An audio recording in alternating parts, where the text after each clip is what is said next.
I am an African. I listen to the left and the right and Western media, and well, I think not to pick too much, but I think the left has kind of just taken the approach of just reporting what's going on. Like they're just saying, "Hey, this is a situation in South Africa." But I noticed some interviews from people who are deemed to be on the right. For example, Tucker Carlson and Lawrence Alden. They interviewed some South African people. I think Tucker Carlson particularly interviewed a gentleman from AfriForum, which is a NGO for Afrikaners people. I don't know if I'm pronouncing that correctly, but in the interview, it seemed that they kind of boiled down South Africa's issues to two things, which is corruption, one, and two, ANC corruption, and the second one was these post-apartheid laws that aimed to lift the poor Black population like out of poverty, and they've kind of created this I don't know, disparity, I guess, but these laws have actually caused more harm than good. Essentially, that's what they were basically saying. Since I haven't seen any, maybe it's because I haven't searched much, but I haven't seen a lot of response from people in South Africa with these sort of from these sort of allegations. But what would you respond to something like that? Yeah. Firstly, I admire your courage to watch Tucker Carlson. That takes. I agree. that takes a lot of resolve. Yeah. It's like for this new book, I had to read like apartheid planners and go into the minds of apartheid presidents, and it was a tough. It was a tough place to be, but so I admire your ability to look at various angles.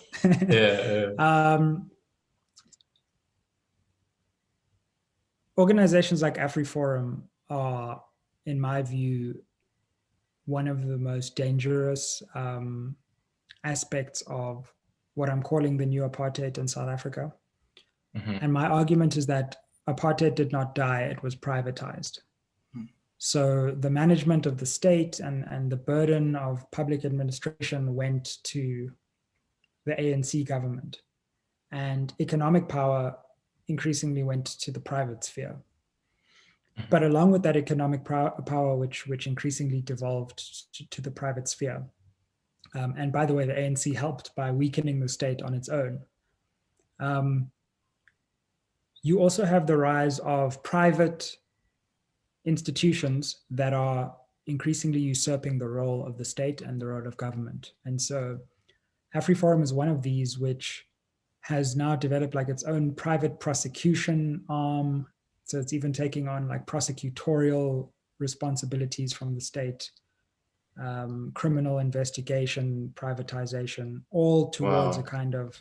So AfriForum is much bigger than just a civil rights, Afrikaner civil rights lobby. Yeah, and even civil rights. Like, really? You're going to compare? But that's like when watching the video there, Tucker Carlson's label of who he was a civil rights. Yeah, he said civil rights activist, and for me, what was interesting was the fact that he, out of all the people in South Africa, I mean, he could have interviewed you, for example, and he went to him. Right. Yeah, that would have been fun. And so what they do is that they take the language of liberation, civil rights and persecution, and they twist it to serve the interests of the privileged minority. Right? Let's not forget that South Africa, despite having been a democracy for 3 decades, comes out of centuries of colonialism and apartheid, centering on white, especially Afrikaans men, and privileging them, like virtually no other people in the world. So for AfriForum to turn around and say we are a persecuted minority strains the bounds of credulity, right?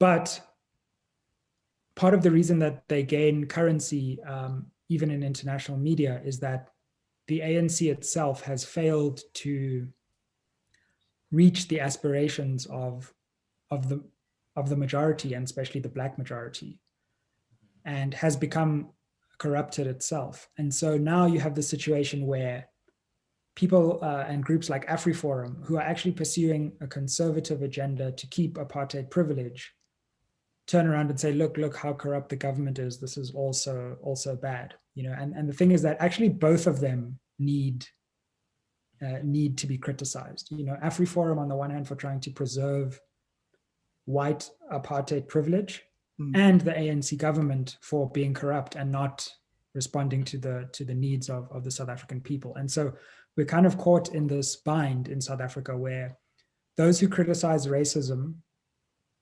defend corruption, and those who criticize corruption defend racism, when in actual fact, so it's sort of feeding both. The ANC's failures are feeding into sort of this Afro-pessimism of, we shouldn't have given it to a Black majority rule. Exactly. And that's the thing that really, makes one feel a sense of dejection, actually, is that the ANC is proving the racist interests right. Right? Afro-pessimism wrong, yeah. They're right. Exactly. It doesn't, it has nothing to do with being Black. But Afro-pessimists want to say, well, as soon as you give South Africa to a Black government, things are going to fall apart. And the ANC is making things fall apart, but not for those reasons, because it's incompetent, because it's become co-opted, but it's giving ammunition wrongfully to racist elements in the society. And for example, when I talk about the prosecutorial thing, like, there have been instances in South Africa where someone will have committed a crime, but the National Prosecuting Authority in South Africa, which is tasked with prosecuting crimes, will bungle the case. And then AfriForum will come in and say, we're going to just do this privately. And they'll get like support from people because, justice. The resources. People want, exactly.